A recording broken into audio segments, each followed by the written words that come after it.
तो भारत में क्यों इंप्लीमेंट नहीं हो रहा है? क्योंकि भय बिन होए प्रीति। संविधान का लक्ष्य है राम राज्य की स्थापना, और राम राज्य को अगर 4 शब्दों में कहिए, मेरे साथ जोर से बोलिए, धर्म की, अधर्म का, प्राणियों में, विश्व का। ये 4 वाक्य ही राम राज्य है। धर्म की जय हो, अधर्म का नाश हो, प्राणियों में सद्भावना हो, विश्व का कल्याण हो। अब इन 4 वाक्यों में, ये 4 के चारों वाक्य एक दूसरे के सप्लीमेंट है, एक दूसरे के कंप्लीमेंट है। मेरा व्यक्तिगत मानना यह है, इन चारों वाक्यों में जो सबसे इंपॉर्टेंट है वो दूसरा वाला। अधर्म का नाश किए बिना धर्म की जय हो सकती है क्या? अधर्म का नाश किए बिना प्राणियों में सद्भावना हो सकती है क्या?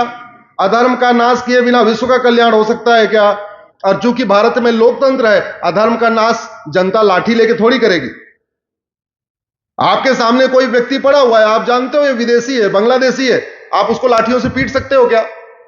नहीं। अधर्म का नाश करना शासन की ड्यूटी है। लोकतंत्र में जो हमारे 3 स्तंभ हैं, विधायिका, कार्यपालिका, न्यायपालिका, इन सभी स्तंभों का मुख्य उद्देश्य है राम राज्य की स्थापना। धर्म की जय हो, यह समाज का भी कार्य है, लेकिन अधर्म का नाश हो, इसमें समाज का कोई रोल नहीं। समाज का रोल केवल इतना है, उसको दिखाई पड़ा कुछ गड़बड़ हो रहा है, 100 नंबर फोन कर दे, पुलिस आ जाए, बस। और थोड़ा सा रोल है, गवाही दे दे, बस। लेकिन उसको दंड देना, उसको पनिशमेंट देना, यह किसका काम है? तो अधर्म का नाश किसका काम हो गया? शासन का। अधर्म का नाश हो, अधर्म बढ़ रहा है या कम हो रहा है? बढ़ रहा है। बढ़ रहा है, इसका मतलब शासन व्यवस्था अपने स्वधर्म के पालन में फेल हो गई। और हमने हर क्षेत्र में प्रगति किया, हर क्षेत्र में बड़े बड़े highway, airport, shopping mall, missile, अग्नि, ब्रह्मोस, मंगलयान, चंद्रयान, सूर्ययान, सब में प्रयास किया और सफल हो गए। लेकिन एक चीज जिससे देश चलता है, उस पर प्रयास नहीं किया। जहां जहां लागत आती है वो सारे काम हुए, लेकिन जो काम फ्री में हो सकता था वो नहीं हुआ। मानते नहीं मानते? अरे हॉस्पिटल बनाने की लागत आती है, स्कूल बनाने की लागत आती है, हाईवे बनाने की लागत आती है, कानून बनाने की कोई लागत आती है क्या? और मुझे दुख है इस बात को कहने में, आज भी कानून के मामले में अभी हम वर्ल्ड क्लास नहीं हो पाए। हमारा एयरपोर्ट वर्ल्ड क्लास है, हमारा हाईवे वर्ल्ड क्लास है, हमारा मंगलयान वर्ल्ड क्लास है, हमारा आदित्ययान वर्ल्ड क्लास है, लेकिन कानून के मामले में वर्ल्ड क्लास नहीं हो पाए।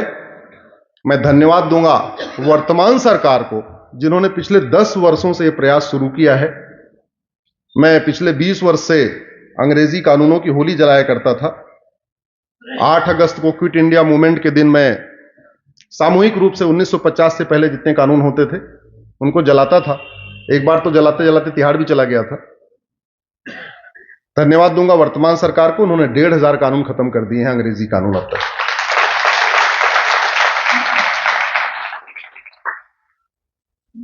मेरा यह मानना है कि अगर भारत में राम राज्य की स्थापना करना है तो सबसे पहले हमें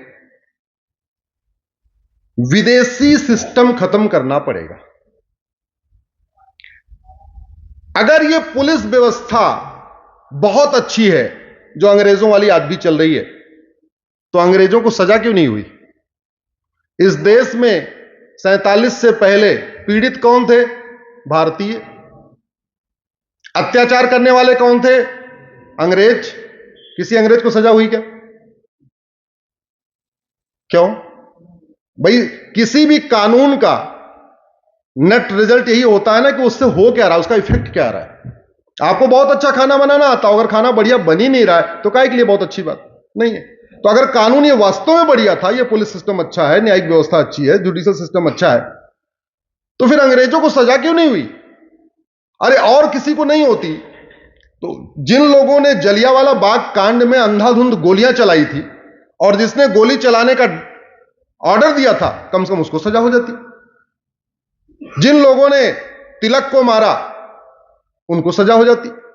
जिन लोगों ने लाला लाजपत राय को लाठियों से पीटा उनको सजा हो जाती, किसी को तो होती। कोई एक नाम बताइए जिसका अंग्रेज को सजा हुई हो।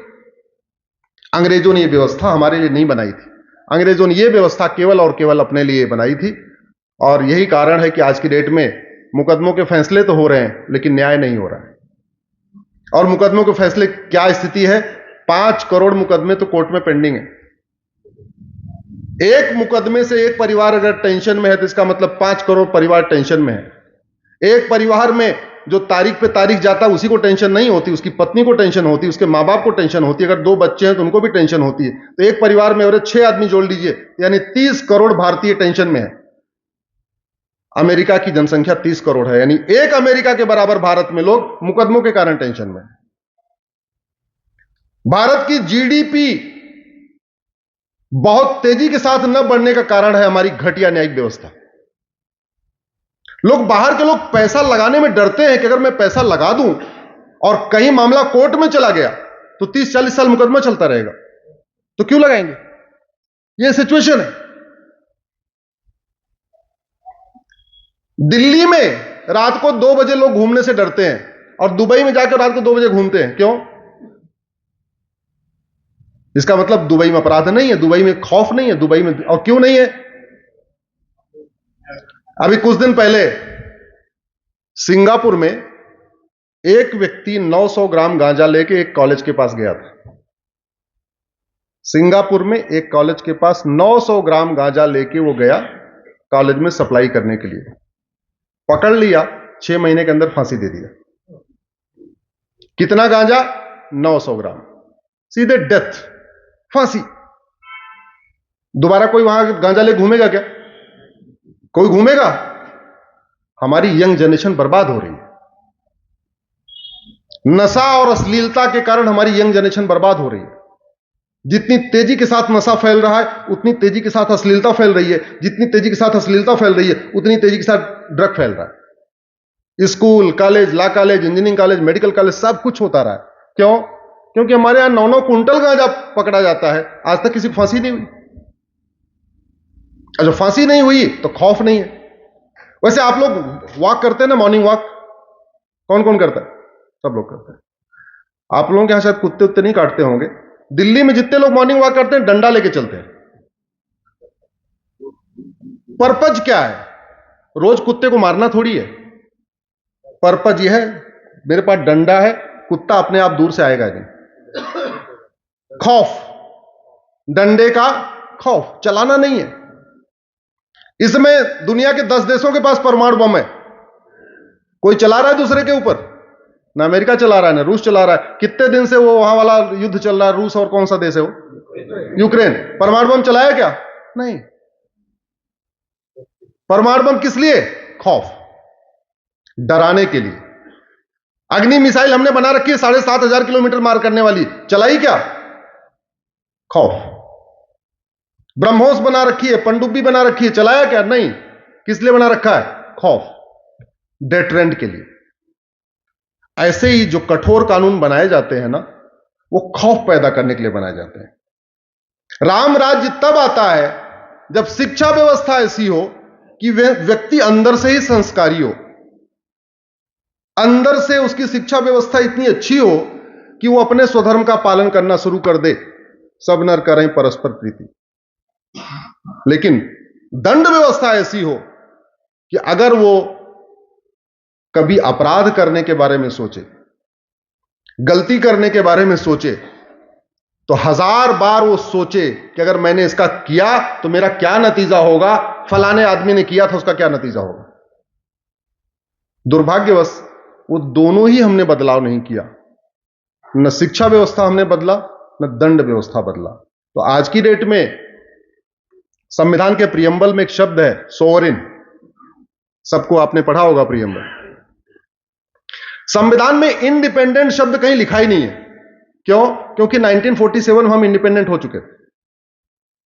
तो 1950 में हम क्या हुए, 26 जनवरी को सोवरेन हो गए, संप्रभु हो गए। एक होता है स्वतंत्रता, एक होता है संप्रभुता। सच्चाई तो यह है कि 75 साल के बाद भी हम अभी स्वतंत्र ही हैं, अभी संप्रभु हम नहीं हुए। गुलामी का नाम चल रहा है, गुलामी की निशानी चल रही है, गुलामी की कुरीतियां चल रही हैं, गुलामी की कुप्रथाएं चल रही हैं, शिक्षा व्यवस्था गुलामी वाली, पुलिस व्यवस्था गुलामी वाली, न्यायिक व्यवस्था गुलामी वाली, टैक्स व्यवस्था गुलामी वाली, प्रशासनिक व्यवस्था गुलामी वाली, सब कुछ गुलामी का ही चल रहा है। हमारा सेल्फ अपना अभी तक आया ही नहीं। अब प्रयास हो रहा है, आप लोग थोड़ा उसमें और भी प्रयास करिए, आप लोग भी प्रयास करेंगे थोड़ा और जल्दी आ जाएगा, क्योंकि लोकतंत्र में डिमांड एंड सप्लाई होती है। जो आप मांगेंगे वो मिलेगा, जो नहीं मांगेंगे नहीं मिलेगा। आप नशा तस्करों को फांसी वाला कानून मांगेंगे तो फांसी वाला कानून बनेगा, आप नहीं मानेंगे, आप वर्तमान से ही खुश हैं तो बढ़िया है, क्या दिक्कत है, नहीं बदलेगा। अकेले अश्विनी उपाध्याय कहने से कुछ के उससे संभव नहीं है, जब तक कि पूरा समाज उसके लिए आगे आगे नहीं आएगा। तो मेरा आप लोगों से निवेदन है कि थोड़ा राष्ट्रहित में सोशल मीडिया का उपयोग करिए। कितने लोग फेसबुक यूज करते हैं? काफी लोग यूज करते हैं, काफी लोग करते हैं। दिन में एक बार 5 मिनट के लिए 10 मिनट के लिए जाइए, कोई समस्या आपको दिखाई पड़े उसमें 5 बार वाई लगाइए, उसकी रूट काज एनालिसिस करिए, मूल कारण लिखिए, परमानेंट सॉल्यूशन लिखिए। 5-10 मिनट की बात है। और समस्या तो अखबार पूरा समस्याओं से भरा हुआ है। न्यूज़पेपर में समाधान होता है कि समस्या होती है? जोर से बोलिए जरा। समस्या। टीवी चैनल समस्या दिखाते हैं, समाधान समस्या। तो समस्या समझना है तो आपको कुछ दिमाग नहीं लगाना, वो टीवी वाले बता रहे हैं, अखबार वाले छाप रहे हैं। आपको थोड़ा सा दिमाग लगाना है, यार ये प्रॉब्लम यहां पे है, क्या पूरी दुनिया में है? क्या नहीं, पूरी दुनिया में तो नहीं है, तो फिर यहीं क्यों है? अगर बीमारी ठीक नहीं हो रही है तो 2 ही कारण हो सकता है, या तो डॉक्टर गड़बड़ या तो दवा गड़बड़ है। तीसरा कोई कारण तो नहीं हो सकता ना।